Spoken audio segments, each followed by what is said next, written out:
Hello everyone, welcome to From the Star Wars Home Video Library. I'm your host Nathan P. Butler.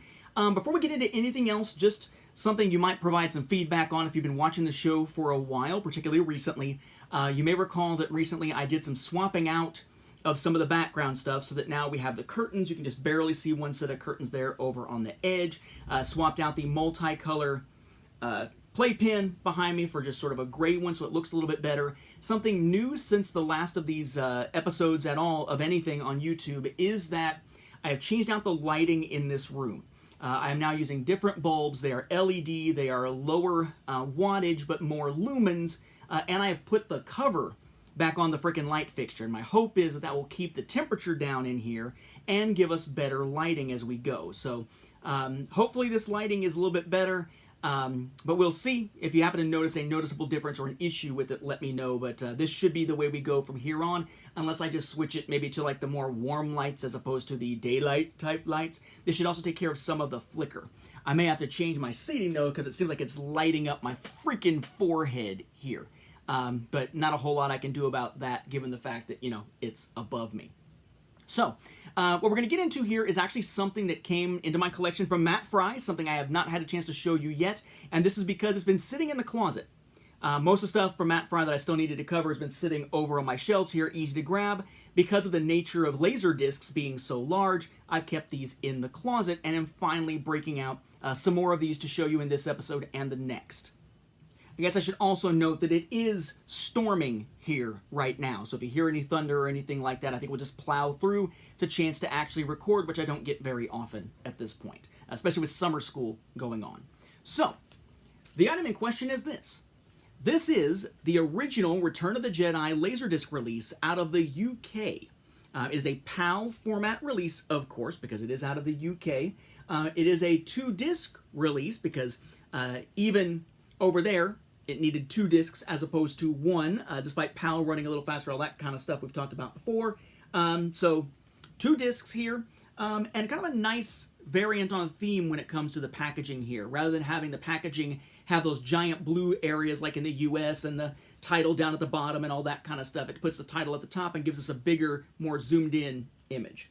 So we have Star Wars Return of the Jedi, we have CBS Fox over here, we have LaserVision, we have the cast crew information. We have a note here that this is CLB, long play, PAL/CCAM, 625 lines, color, stereo, and it has the rating down there at the bottom.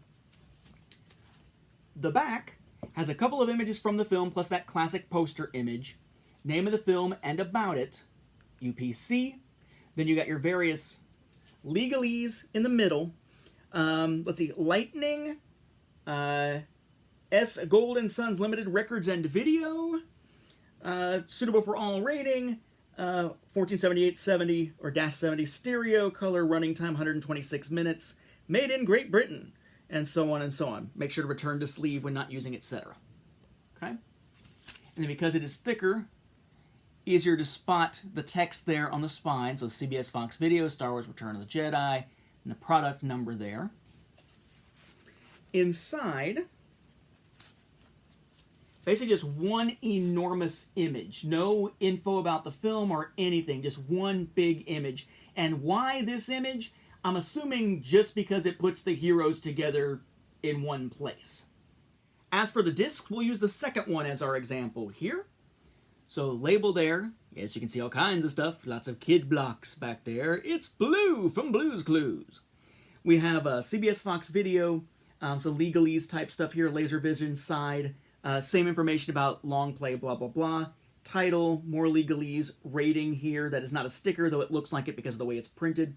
And then the when not in use, blah, blah, blah, and more legalese there. So nothing really super film specific there. And then it is only using 3 of the sides. So you've got that kind of blank version of that label on the opposite side there. So not really a whole lot to say about it here, but I wanted to show it to you because, again, this is a packaging variation between the US and the UK. As we've seen before, we saw the original UK LaserDisc release of A New Hope recently. I do not have a UK LaserDisc release at least not an original release, the early release of The Empire Strikes Back yet. I'm looking at getting one, but typically when you find them on eBay, the shipping from the UK is a little rough, or the condition of the actual discs is a little rough for some reason for that Empire Strikes Back. But we've looked at A New Hope, now we've seen Return of the Jedi. If I happen to get my hands on an Empire original LaserDisc release from the UK, I will of course show you that here on the show as well. But thank you to Matt Fry. This is now in the collection as well. And in our next episode, we're going to take a look at another trilogy coming from Matt Fry, in this case in French. Catch you next time for that. With that, we'll wrap up this episode. Thank you for watching, and may the Force be with the home video viewers.